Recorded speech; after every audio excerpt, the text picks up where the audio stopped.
enough. I think because of the Zoom, we might hear that every now and then, and maybe it'll be a funny thing. Yeah. Before you, but you can't see Ariel now, right? Oh, okay. Yeah. So before I say a little bit about myself, I'm curious about everyone in the audience here. How many of you are here because you love to cook and eat culinary mushrooms? Yeah, a lot of us. Okay, great. Yep. And, I mean, that's what got me first into mycology, the study of fungi.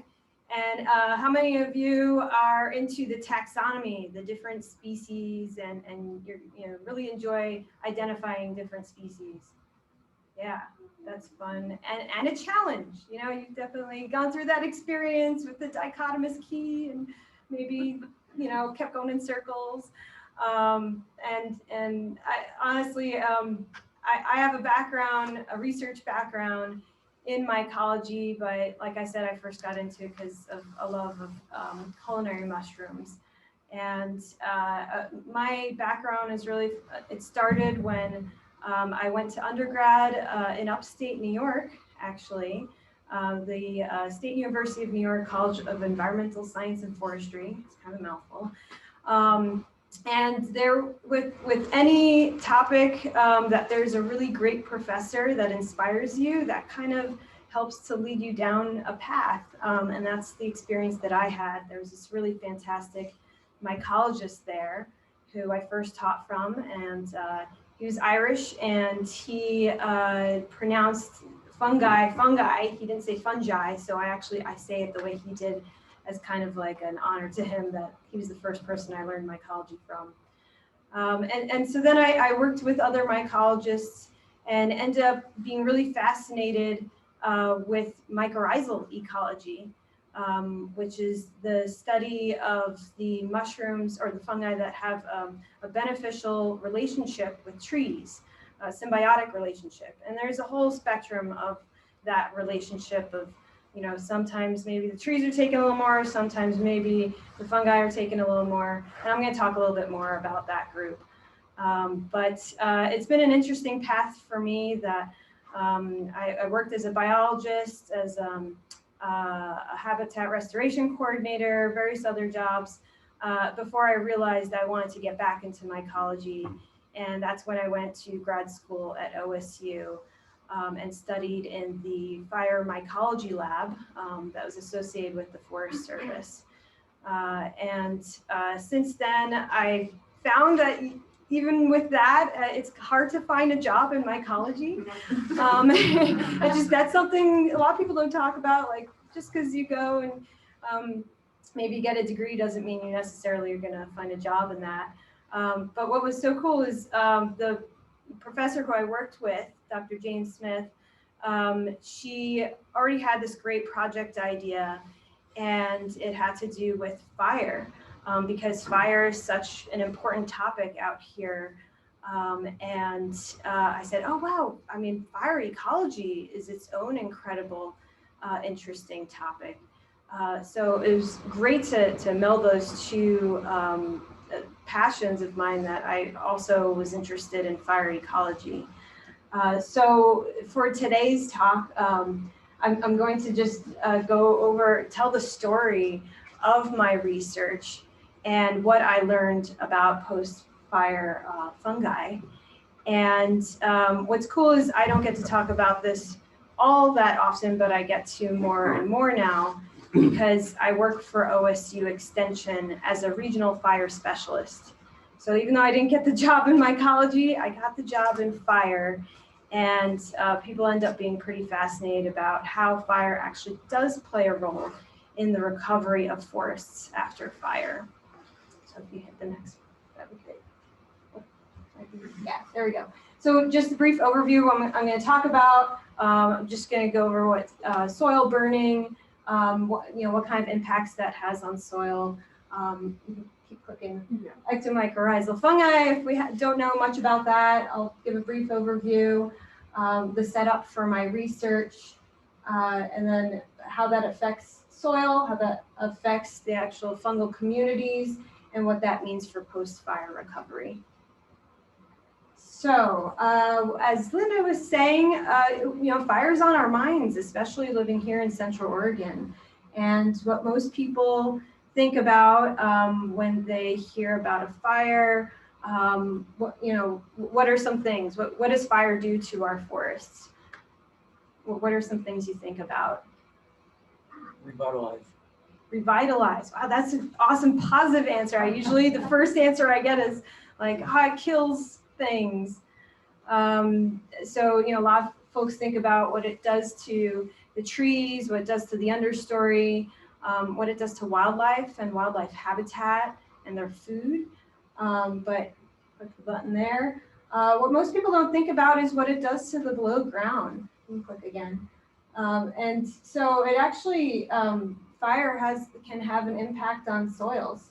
And really the ways that it can have an impact on soils is through the moisture that exists there, the life in the soil, whether it be fungi or bacteria or the other microorganisms, the roots of the plants that are living there.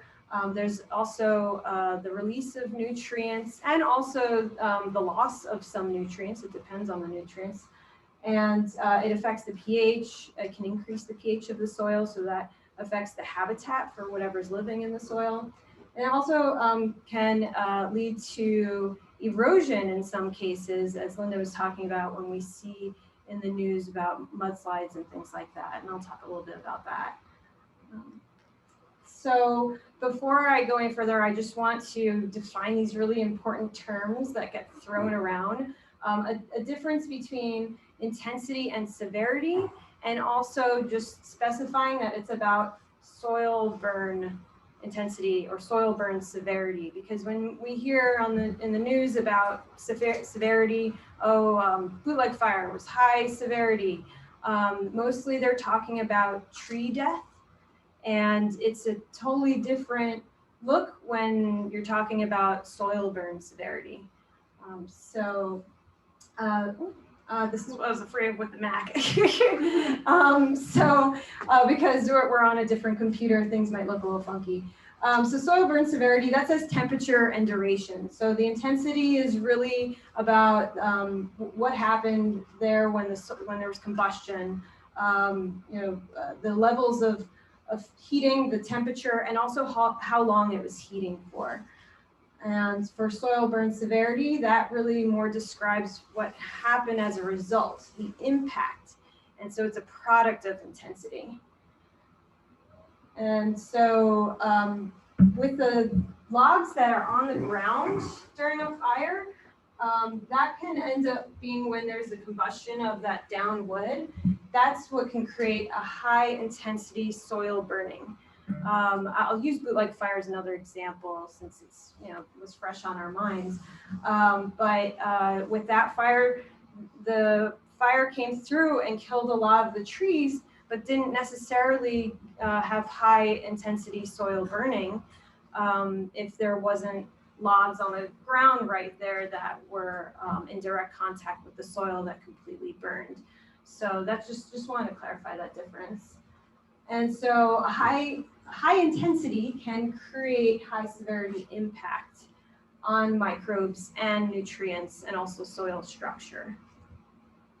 So to get a little bit deeper into how fungi are affected by soil burning, I first looked into what are the different temperature thresholds. Basically, what can survive up to what temperature when there's soil burning.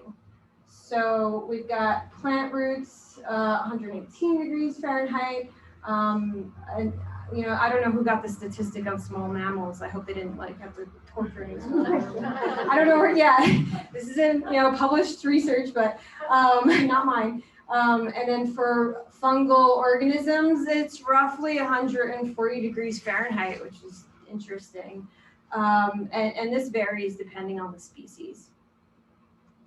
So, this includes the fungi that could end up dying from that soil heating, that temperature threshold, includes actomycorrhizal fungi.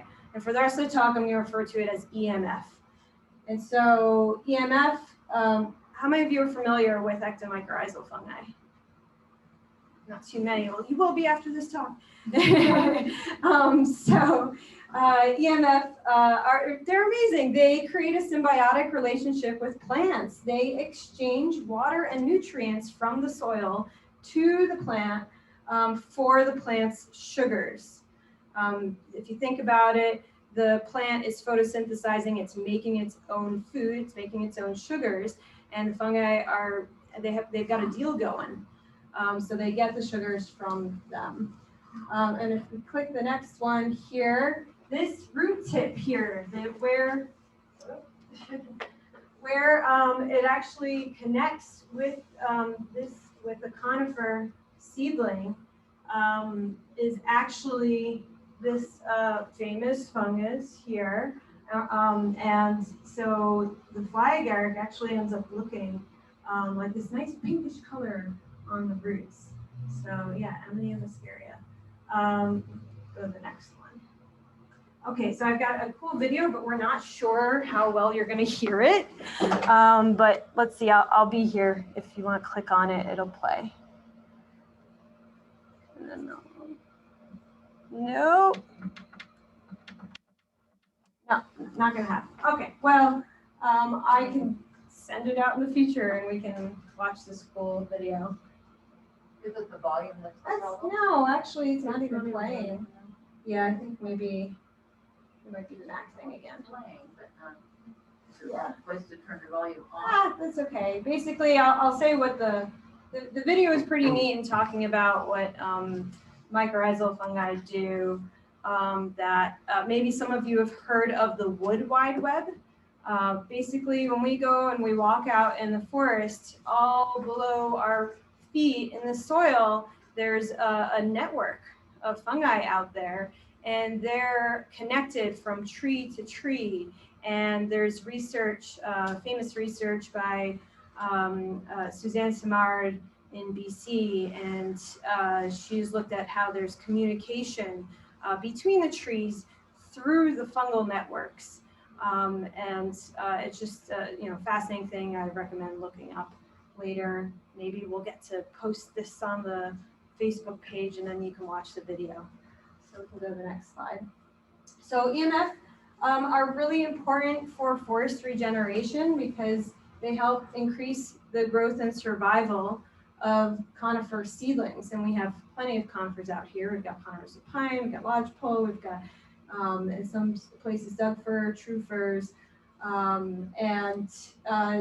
These, what's really interesting is within that first growing season of a seedling, that's a very crucial time. If they're experiencing a harsh environment like a drought or something like that, it's really important that they tap into that mycorrhizal network in order to obtain the water and nutrients further out in the soil that they have not reached. It's a real advantage for them to have access to that network. So as I mentioned, we got a lot of ponderosa pines here in Central Oregon. So ponderosa pine seedlings rely on ectomycorrhizal fungi for their establishment and their growth and their vigor. So what does this mean then? If we keep hearing in the news about bigger wildfires, more intense, that's okay. You can go back. Oh yeah, this back button is difficult. Yeah, that's okay. Yeah, so just basically that we're hearing how we might end up with just more fire in our lives and more fire in the lives of ponderosa pines. So what does that mean for the ectomycorrhizal communities? Because if they're affected, it's possible that then it could affect the regeneration of the forest after fire. So that was why we want to do this research and ask that question. So ponderosa pine, I just wanted to give you some reference here. It is adapted to fire. The larger ones have thicker bark. That's an intentional adaptation, or that's an adaptation to fire. And so this just talks, here we got Bend here. This is the east slope of the Cascades. Fire is a natural part of all of those ecosystems, but in different ways. So for ponderosa pine, it was more adapted to short interval, meaning frequent fires, and that they were of low fire severity. Remember, the term fire severity is really referring to tree death. So there wasn't much tree death going on there. And so there's concern that if we don't have these fires that ponderosa pine is naturally adapted to, and the soil and the fungal communities and the ecosystem there are adapted to that low intensity fire, what does that mean when we get some high intensity fire that occurs on the landscape? Okay, so does soil burn intensity affect ectomycorrhizal recruitment on ponderosa pine seedlings? Oh yeah, it's looking funky from the, and so that's really looking at differences between these different levels of soil burning, how they affect soil properties, if the different levels of soil burning affect fungal communities, and oh boy, how might these changes impact forest regrowth? So I did my research at Pringle Falls Experimental Forest. It seems like some people are nodding their heads, they know where that's at. And so I was so fortunate to have access to that really great place. There's fantastic research being done out there. It just was very useful to be able to have access to that particular forest that has a stand of ponderosa pines, larger ponderosa pines that kind of look more like what the historic stands of pines used to look like out and around Central Oregon. So for my treatments, we did a high intensity burn treatment, low intensity burn treatment, and unburned control. And we wanted to ask this question in relation to wildfires too, but mind you that it's really difficult to study wildfires because you're going to set up plots before, you don't know if a wildfire is going to rip through. So one way that you can study fire is by doing prescribed fire. And normally with any prescribed fire you hear about going on, they always make sure that the fuel, when I say fuel, referring to vegetation, is reduced, so it's safe. But for this experiment, we wanted to have some plots that burned hot, you know. So for the high intensity burn treatment, we actually piled on some logs that were in direct contact with the soil to create that treatment. We can go for the next one. So then we did some installation of temperature recording devices at different depths in the soil. For the high burn treatment, we installed them at 0, 2, 4, and 12 inches down because we weren't sure. Everyone talks about, oh, fire, it can affect the soil, but how deep down does it really affect the soil? That's an important question because of where most fungi live in the soil. And for the low burn treatments, we weren't expecting it to be as deep, and so we installed it at 0 and 2 inch depths, and we'll get to see the temperature results later. So I hope this works at least. Nothing's working. It's a video of some logs burning. Yay! And I think there's audio of me in the background going, woo! You know? It was great. It was pretty awesome, especially because, sure, I said that we do prescribed fire in order to do an experiment, but even prescribed fire, you don't know whether it's going to happen. All the right conditions have to come into play. You have to have the right resources there. And the weeks leading up to it, they were like, I don't know, it might not happen, but it happened. We made it happen, which is great. Go for the next one. Okay, so this is what it looked like after. So you can really see where those logs used to be. And this is true if you walk around after a wildfire as well. If you're wondering about where the highest amount of soil burning was, you'll see this kind of this reddish orangish color of the soil. Sometimes you'll see some white ash. That's where the heat actually penetrated into the soil. Whereas if you see a black or brown charred look, that's actually not as bad because that means that there's charcoal, there's still some organic material left there. And if it burned really hot, then it would have consumed all of that organic material. So I don't know, next time you're walking through an area that's been really burnt, at least think, okay, black soil, that's actually not as bad. So then we did for soil sampling, which by the way, this is in centimeters because all research had to be in metric, but that's actually 4 inches. So 0 to 4 inches, and then we measure deeper down, 4 to 8, 8 to 12, and how many of you are gardeners? We got a lot of gardeners. Okay, so you know about the importance of these different nutrients, and so not only important for the plants, but also for the fungal communities that we looked at. Carbon, nitrogen, phosphorus, organic matter, calcium, magnesium, what the moisture content was like, because that can change with soil burning, and the change in pH, because different soil organisms care about what pH they're living in, and actually different plants care about that too. If you garden, then you know that too. Okay, so then we planted 2-year-old ponderosa pine seedlings out there, and we planted them in the different treatments as a way to bait for the mycorrhizal species. So it's kind of fun that you're like trying to catch them.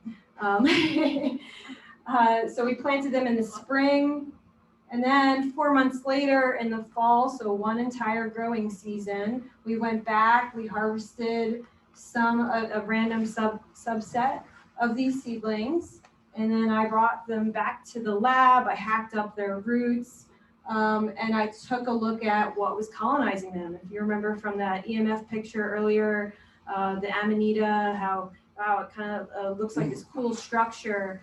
And so there's a way that you can see the hyphae surrounding the root tips, where they've made that connection, where they exchange the water and nutrients for the carbon, for the sugars. So here's some examples of what I found, and they were beautiful. The one on the top left, that's actually rhizopogon. I don't know if any of you are familiar with that one. There we go, we got some people. And it was purplish. I mean, maybe to me, because I was looking at so many of them. When you look at root tips for months, you maybe see colors that others don't see. But they were beautiful. I feel like they were sparkly. Some were kind of pinkish. Some were black and hairy. It was just some hyphae that was coming off of them, but that's just, you know, a characteristic of them. I'm telling you, this one here, the hyphae was navy blue. It was so cool. And then here, maybe you can kind of see this one's got yellow. So that was pretty neat. And that's great to look at them, but in order to actually identify what the community was like, I had to get into a genetic analysis. So I spent a lot of time in the lab pipetting and doing what's called PCR, polymerase chain reaction, which is to do sequencing. So we sequenced, my team, I did a lot of this, and ended up sequencing in order to be able to identify, compare the sequences to an international database to get the names of the different fungal species that were on these root tips. Okay, so the impacts on the soil. This is great. I showed you the picture of the probes, the temperature probes.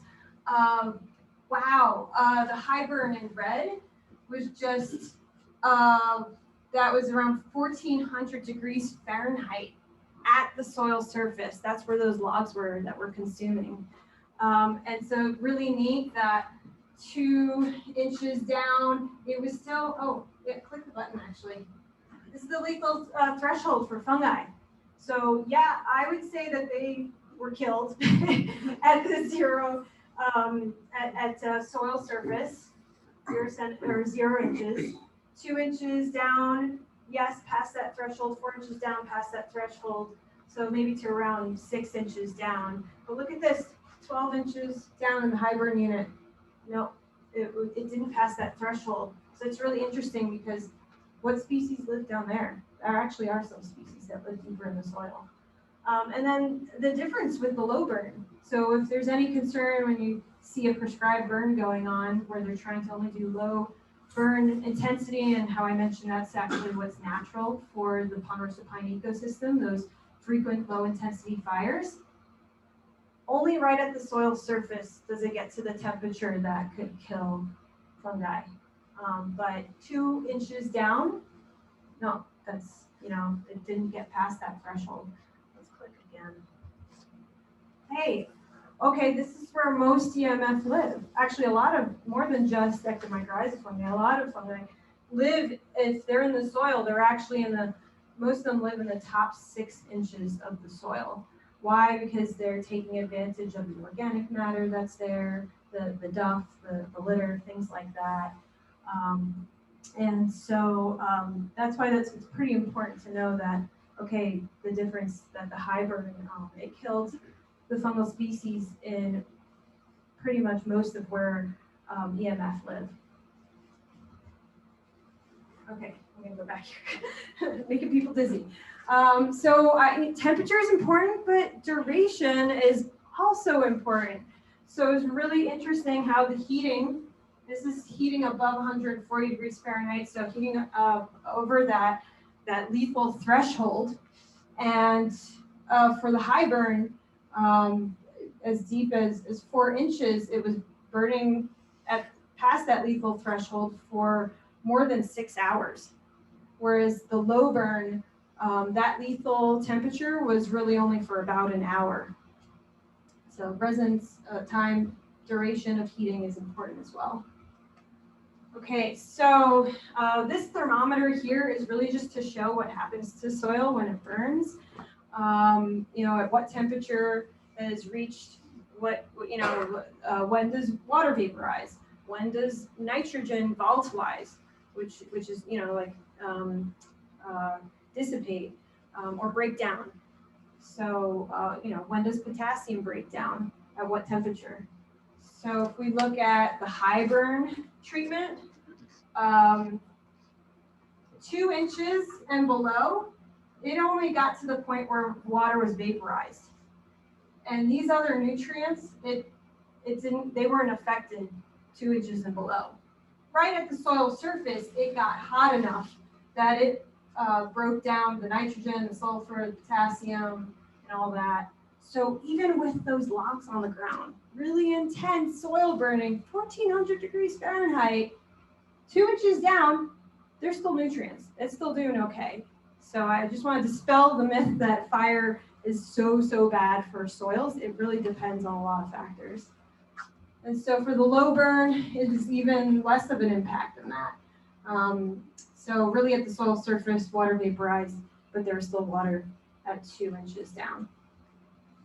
Okay, oh, you saw this one already. Why did this come up? Oh no, I know, because again, water repellent layer formation. So I don't know, maybe some of you have heard about water repellent layers, or otherwise known as hydrophobic layers. That's what's going on when you hear about the mudslides after fire. That there's a concern that when this is the zone, the temperature zone that's reached in the soil, that water repellent layer is formed somewhere around 375 to 550 degrees Fahrenheit. If it hits that sweet spot, a water repellent layer forms. What is a water repellent layer? Okay, basically, if there's oils, natural oils in the soil from litter, from duff, actually even from fungi as well, from invertebrates. Those natural oils, they actually do create kind of a water repellent layer at the top naturally. Definitely our soils out here, if you've ever put a little water on them, it kind of takes a little bit longer for water to get in, to soak in. So the bad thing is that when fire comes through And if it reaches those temperatures in the soil, the repellency, those oils will break down, and then they'll settle down deeper, and they'll congeal. What's the word I'm looking for? They will settle down where it's cooler and create a new layer of water repellency deeper down. So then there's a wettable layer above it of soil, of topsoil. And so water, if it rains, will then go through that topsoil. It'll hit that water repellent layer, and they'll slide off, taking the topsoil with it. That's what's going on. And that's a concern for topsoil that's so important, has nutrients, concern for all this erosion, landslides, taking homes and causing issues with roads. So here it is again, this concept of the water repellent layer, how it ends up being deeper down. But I have a fun ecology story that's related to fungi that actually help with water repellent layers. So after the water repellent layers formed, the fire came through, and there's burned soil. If it got into that zone of temperature heating, of soil heating.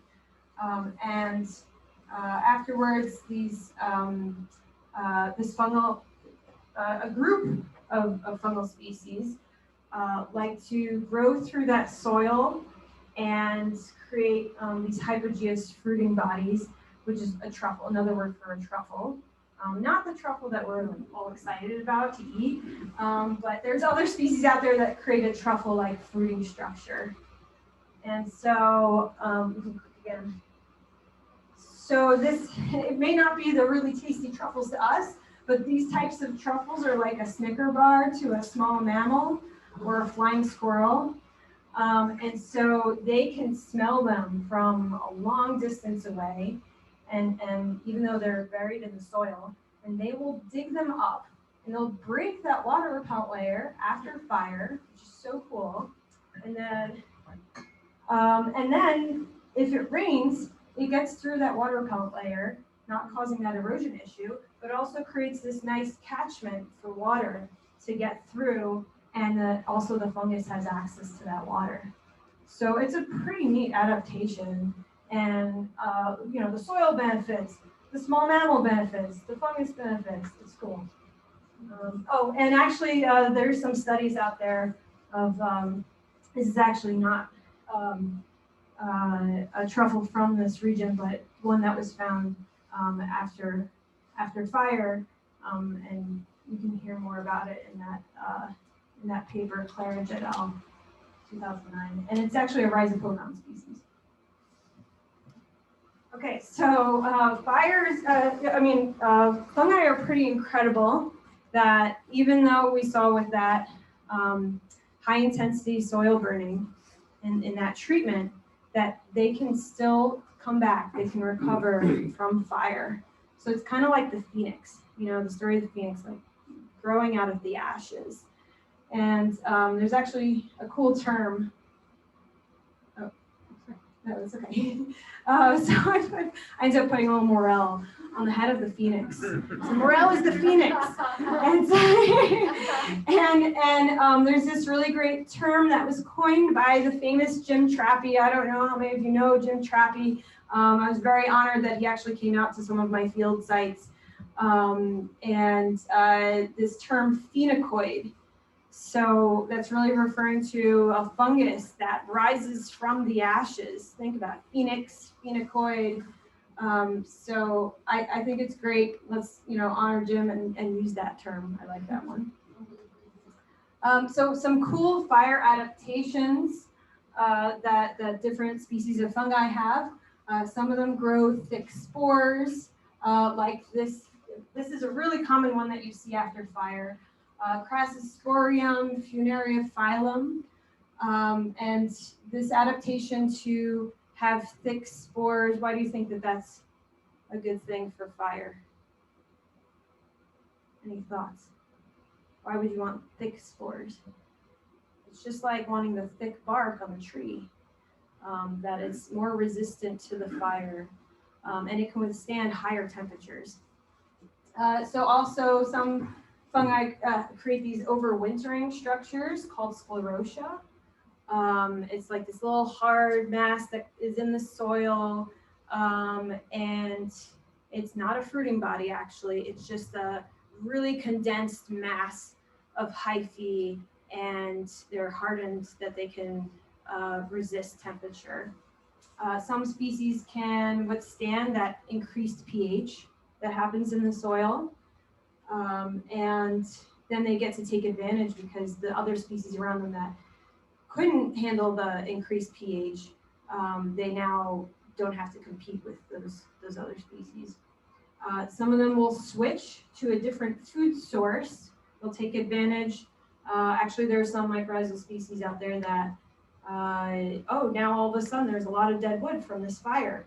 Well, then I'm going to start consuming wood.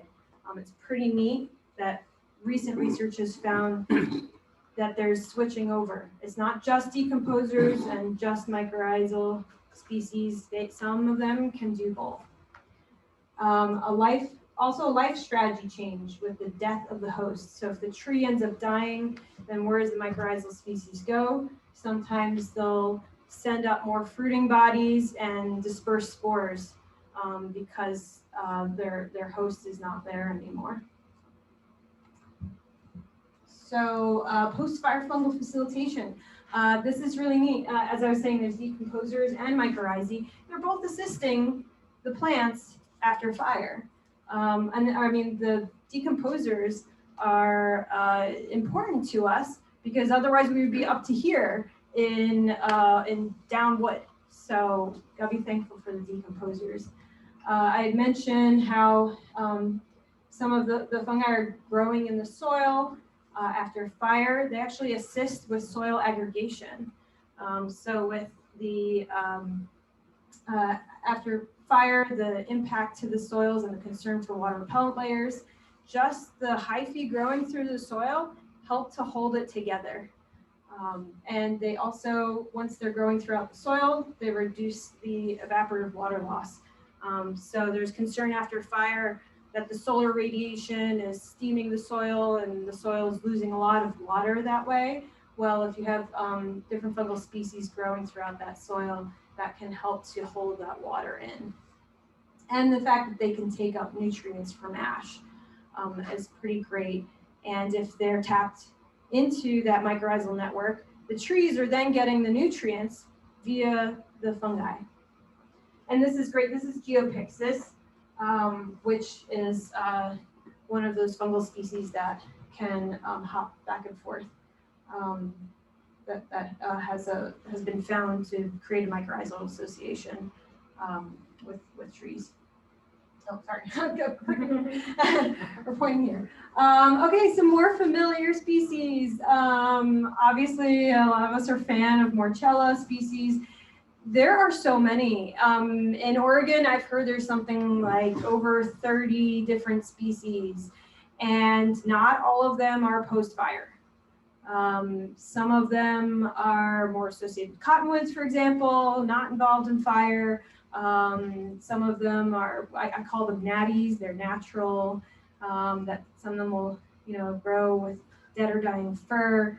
But some of them are taking advantage, they're growing post-fire.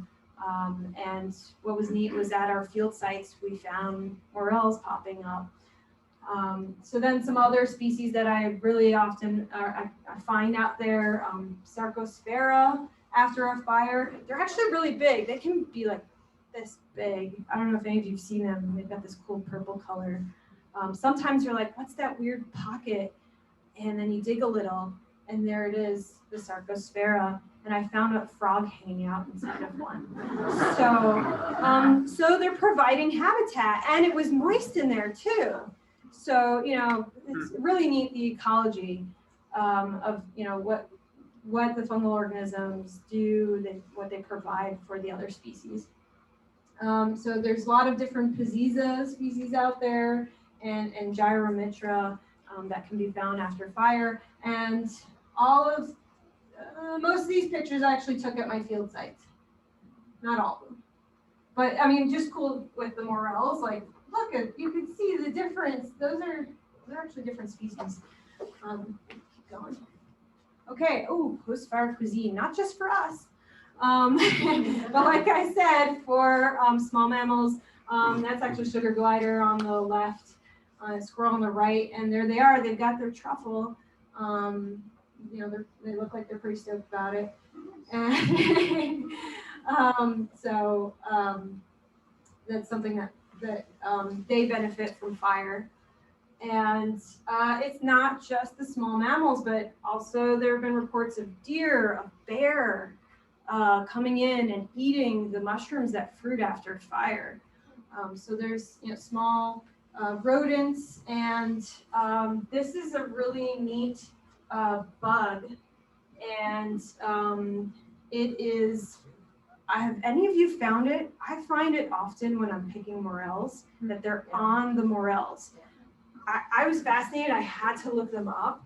What's cool is that they usually live in wood, and they actually eat the wood, and they lay their eggs in the wood. But then when it's after fire, they take advantage of the morels, and they have this like siphoning mouth part. They tap into the hyphae and they suck the contents of the hyphae out. So, if it weren't for fires and morels, then they wouldn't have much of a life either. Yeah. Keep going. Okay, now the fungal communities. I know I'll try to speed this up, but this is what we're excited about. All right, this is a diagram just to try to conceptualize what's happening to the communities. When I say community, I mean like a suite of species. And so, the suite of species that are found in low intensity before the fire, and the suite of the species that are found in the high intensity unit before the fire. Not surprising, they're really similar. So if the dots are close together, that means that their community is similar. If the points are further away, that means that the community is really different. That was a good test. Okay, yeah, they're all close together before the fire. After the fire, different. Low intensity, they're still kind of hanging out where they were before the fire in terms of that the communities were similar. The suite of species were similar. But then the high intensity, and you saw what the temperature heating looked like. It was just all over the place. The community was quite different. And this is actually for all fungal species in the soil that was tested, not just the ectomycorrhizae. The next graph is specific to the ectomycorrhizae. 4 months later, when I harvested those seedlings and we took a look at the root tips. So this is the unburned. All right, they're, somewhat close together, but then low burn and high burn is all over the place. So some might think of this as, oh, it's nothing like the unburned. It's been changed. It's terrible. But actually, it provided an opportunity for diversity. These other species were waiting for this moment, and they're adapted for this moment, that they took advantage of the situation in the soil, that they didn't have that kind of competition from the dominant species before. It's kind of like a level playing field for them. And all those adaptations that I listed that those species had. Let's keep going. Okay, diversity. We found 66 different species out there at our field sites. And the most diversity was in the low burn. Really interesting, as low burn is what these forests are adapted for. So this is another example of fire actually being good for our forests if it's the right kind of fire. Okay, the most common species we found after the fire, rhizopogon. Multiple different species of rhizopogon. The one that I thought was so pretty and purple. I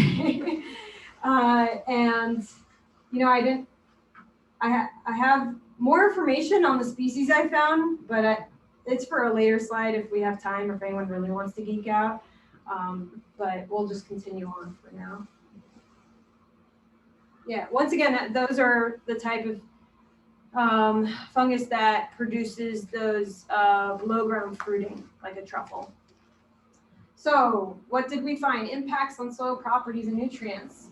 Yes, there was an impact in the top 2 to 4 inches in the high burn.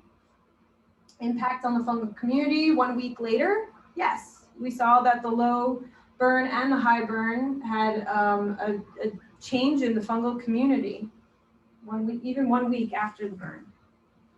What about 4 months later? What happened to the ectomycorrhizae? Well, the high burn and the low burn had been recolonized. So within 4 months, different fungal species that can connect with the pine seedlings and help them to survive and get those water and nutrients to them were colonizing those seedlings. So that's a really good sign. That's pretty cool, especially in the high burn. We saw like, yeah, the heating was down to 6 inches. It was hot. But they came back in and they recolonized. And some differences that we found, but that was not statistical. There's increase in patchiness. Basically, we would sample one site and there'd be like these species here, and then we'd go to another site and they were totally different species. So it was kind of all over the place with the diversity. It was really interesting. And that we found important post-fire species. For example, ascomycetes. After the fire, in both the low burn and the high burn, the ascomycetes were way higher than the basidiomycetes. And for those not familiar with those terms, basidiomycetes are more of like the group of fungi that produce mushrooms, and, you know, the ones that we love to eat. But actually, morels are an ascomycete. It's really a group they create a different way that they produce spores. So that's why they're differentiated. But what's interesting about ascomycetes is that they live deeper in the soil, many of them, and they're more hardy in times of drought. So really neat that these post-fire species have better access to water, given all the impacts to the soil. Okay, so what do I think went on here? The fire occurred, and here's the tree nearby that survived. And so some of the ways that these seedlings were recolonized, maybe some spores came in and landed and recolonized the high burn. Maybe there were some heat-resistant spores in the soil of the high burn units. Maybe some mycelia grew from either on the sides. Think about it, it was these large logs on the ground that created high severity soil burning, but there could have been mycelia outside of that location, outside of that patch that grew within in those 4 months. And maybe they came from deeper in the soil, and this is something that I would like to research more. What is living deeper down there? What's going on? And it's pretty neat that they're providing this benefit that maybe it was they weren't killed, but deeper down the soil it was warmer. It was kind of like a party. It was kind of tropical, and then they decided they were triggered and grew upwards and colonized these seedlings. And then also there's something to factor in is the benefit of having host trees and shrubs, because shrubs can be mycorrhizal too, surviving nearby. Because there's all these studies out there in California, out of Tom Brunn's lab, fantastic stuff. But all their studies were looking at fires where every single tree died. That's going to have an impact on the fungal communities because they also depend on those carbon, on those sugars. So if you have some trees surviving in a fire, that's going to be important for the recolonization. Okay, so EMF resilience. Despite alteration of the soil habitat, we saw how much of an impact there was in the high burn. But the EMF were resilient within 4 months. They can colonize from nearby sources. Maybe it's dependent on the size of the burn patch, the area and the distance to the refugia, to the area that was not as severely impacted. So I use this map as an example. This is a burn severity map from a fire. And so say if you had soil burning that was this really large patch, that might take longer for the fungal species to recolonize, as opposed to a smaller patch here, that would take less time. So time and the spatial arrangement of these soil burn patches is important. The advantage of, at my sites, of the fact that there is a mixed severity, soil burn severities, and host trees and shrubs survived. So what do? With all the fires that we hear are going on and what we expect more fires in the future, we want to encourage forest resilience, not only for the beautiful forest and the wildlife, but also we want somewhere to keep mushroom picking, right? So what do? How do we encourage forest resilience from fire? Okay, well then we want to care about seedling growth and survival, and we want to prevent erosion. So how do we do that? We want there to be ectomycorrhizal refugia. And how do we make sure that there's ectomycorrhizal refugia? We want there to be patches of unburned and low burned soil that they can colonize from. And of course, we also want the survival of some trees and shrubs. So how do we make sure there's the survival of some trees and shrubs? Break up the fields. This may sound like a stretch, but this is something I talk about a lot for my job. One of the reasons why we have issues with soil burning is the fact that, one of the reasons why we have issues with these large extreme fires is the fact that we have quite a bit more fuel out there. In at least for our ponderosa pine forests in Central Oregon, they are overgrown after a century of fire suppression, and they didn't have that good fire allowed in there. And in combination with the changing climate. So this was a great study that was done about fire restoration needs. And as we can see for Central Oregon here, we've got quite a bit of work to do. And that's something now when you hear about prescribed fire, where you smell the smoke in the spring and the fall, I know it sucks. I don't want that smoke either. It affects me and my lungs. But now I think of it as the smell of restoration, and the restoration is important, so we have the survival of these important fungal communities. Okay, well, that's it.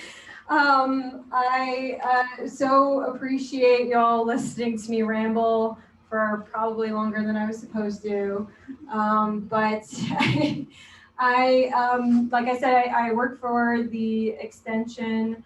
Actually, we're based at the Deschutes Fairgrounds, and I'm part of this fire program. So if you ever have questions about mycorrhizal ecology or fire, anything related to fire and fire preparedness, I'd be happy to chat. And actually, this is a photo here of Jane and a field assistant finding morels at our field sites the next year after our prescribed burn, and getting to enjoy the fruits of our labor. So, thank you all.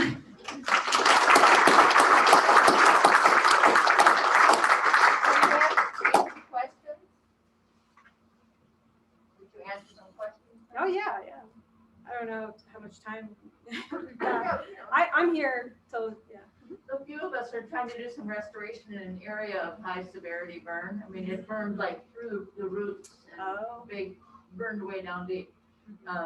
The plants that have come back are only deciduous. There's Douglas maple and ceanothus, and there's nothing else that's come back in that area. Well, some ferns are growing. So I just wondered, we hauled in some stuff and tried to dig up some stuff that mycorrhizal fits in it and spread it around and watered it. But is there going to be mycorrhizal growth when the soil was burned when it was really deep? There's not a single conifer for hundreds of yards. a lot. Yeah, so I would say if the hosts are, but this is what I was mentioning, how shrubs are also hosts to mycorrhizae, and this is why I'm always talking to foresters who are like, darn those shrubs, we just want to grow trees, and they just want to like spray and take out all the shrubs. I'm like, actually, they're tapped into the mycorrhizal network, and the seedlings take advantage of that. So if you do have some, depending on the species of shrubs that are coming back. Mostly ceanothus. Ceanothus, no, It's a nitrogen fixer, is that right? yes, yeah. So that's going to be more difficult. So in that case, maybe there aren't mycorrhizal species now, but that doesn't mean that they can't grow from outside of that area. And here it gets back to, once again, the size of the patch matters, the patch of soil burning.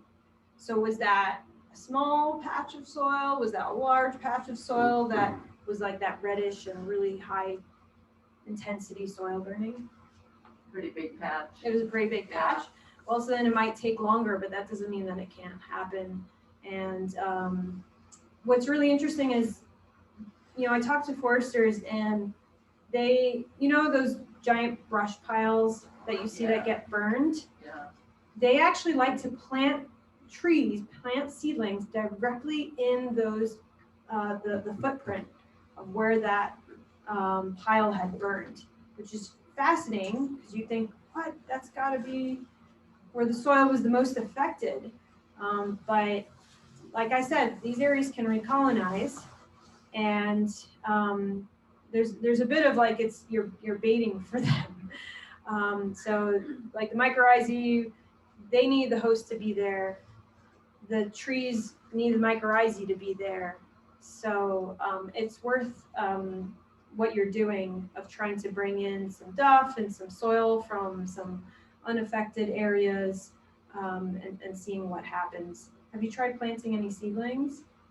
We planted half a dozen ponderosa and a few firs. Oh, okay. And we dug them up kind of by mistake when we were getting duff, and so then we just planted You're them. like, oh, sure, yeah. Yeah, let's bring those in. So that will help. That will help. I would say also, and this is true for when you're planting any seedling, to try to keep in mind some of the microclimate conditions of where you're planting them, because our summers can be harsh. So whether or not, there's the concern for these species, the fungal species recolonizing, your tree's going to die if it's like complete exposed. Well, it might not die, but it's going to struggle. There's no shade after there's no these shade. severe fires. So. Yeah, I mean, some people will use stakes and plant them on the north side of the stake. And then some people do that too when they're trying to put like a tube around it if they're protecting it from wildlife from gnawing on them. And that actually provides some shade. So you could try stakes. Like the seedling would be on the north side of the stake. Yeah, I mean, like I was saying, there's multiple ways that these areas get recolonized, whether it's mycelia, whether it's spores. There's spores in the air everywhere. There's spores right now we're breathing in. So there's ways that they can come in. Thank you. Yeah. Other questions? I was kind of curious, we went out to an old burn area, we found some morels, and I noticed that while we were looking, there was more morels growing in burnt out tree trunk holes than they were above the ground. Is there a reason why that would happen? I've seen that too.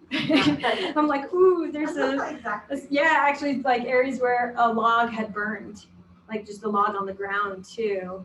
And so part of it is I think that they may be benefiting from that pulse of nutrients right there.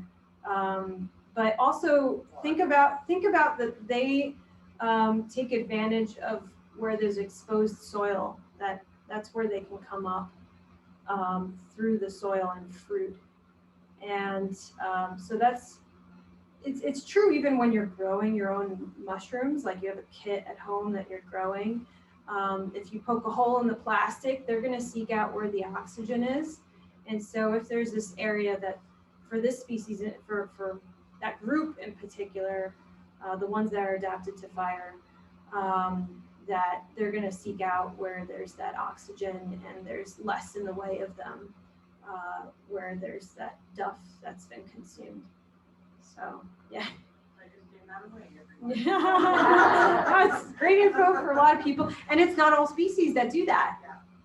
So I wish I could tell you exactly which morel species that do that, but I'll tell you, like around the Metolius, that I have seen that with where the log had been consumed or and they were fruiting all in there. Yeah. Other questions? Do you know did you learn at all how many years after a burn that the more like burn hardy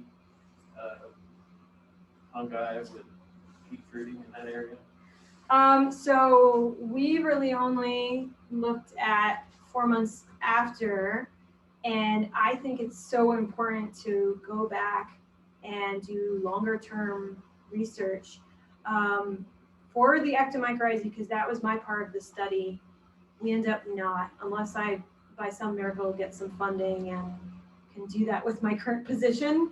But we did collaborate with the researcher who looked at all the fungal species just by taking a sample of soil and doing a special kind of sequencing that looks at everything. They were finding that it's prolonged. I think even 8 years out, there was still a difference. It's over time, they looked 8 years out, and those special Ascomyces fire adapted fungi were reducing, and some of those more dominant ones were coming back in, but it was still different from the unburned 8 years out. Mm-hmm. Yeah. Even after a fire, it still depends on temperature and moisture, right? The conditions for a good mushroom crop. For a good crop. Yeah. Oh, I mean, mushroom crop is always going to depend on moisture.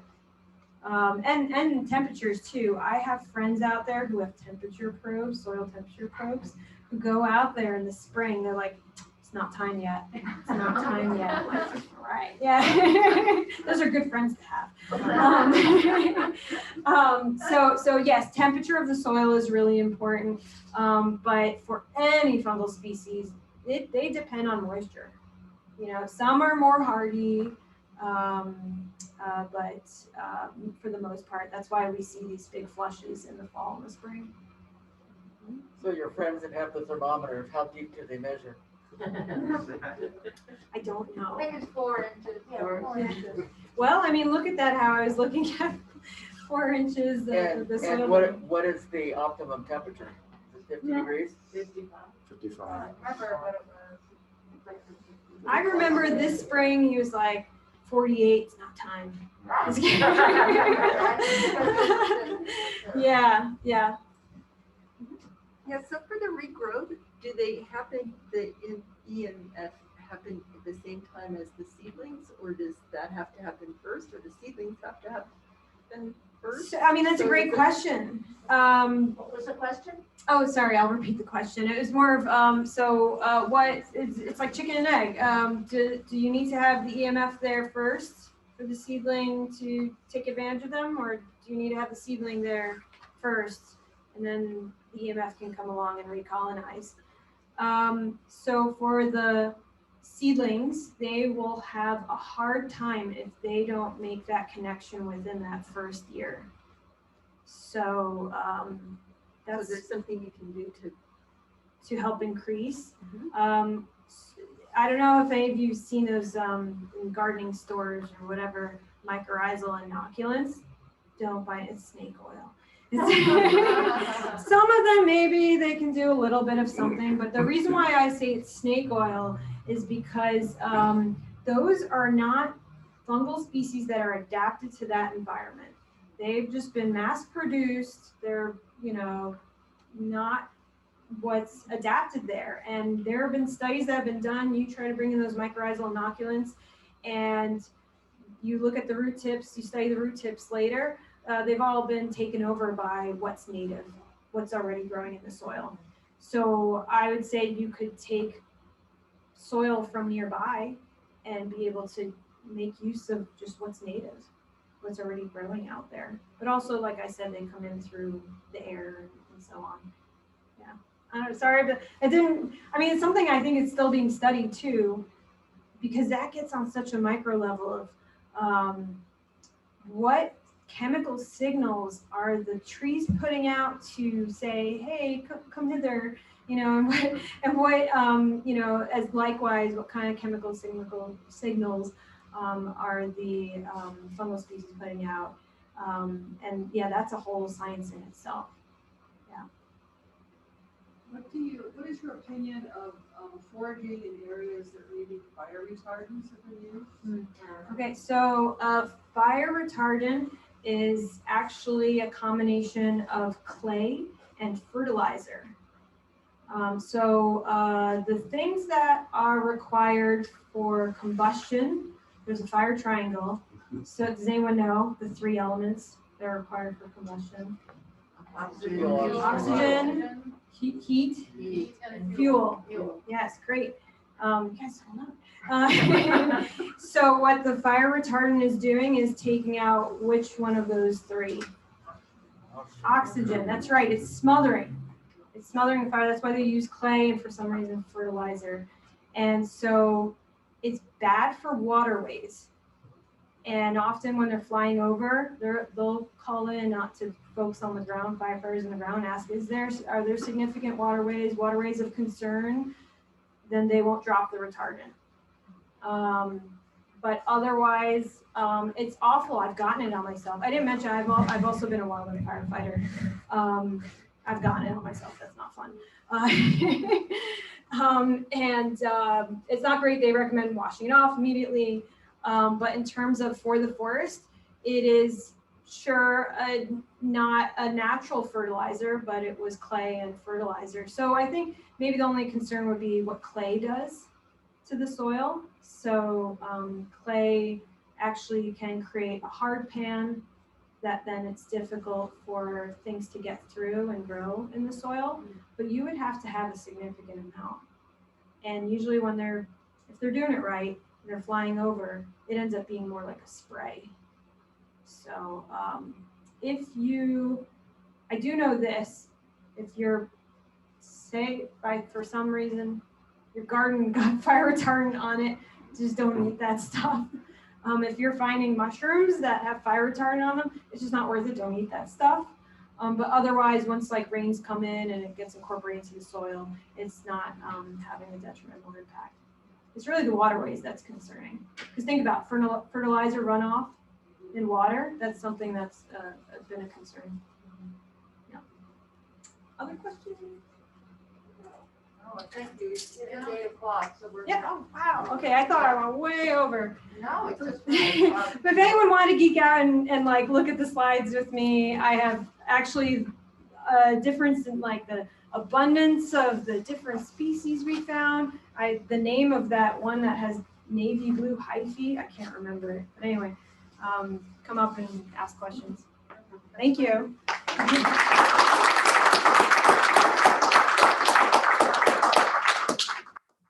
If you want to stay around and look at the mushroom table or buy a hat to support us, the club, or check out a book, a library, from our library, we would love to have that. We also have a little cart where all the chairs go on. If you want to help put up chairs, it goes really fast when we all throw it in. But I don't know if I talk to Ariel if you can. So. Oh, thank you. Thank you. That was great. Yeah. Oh, wait.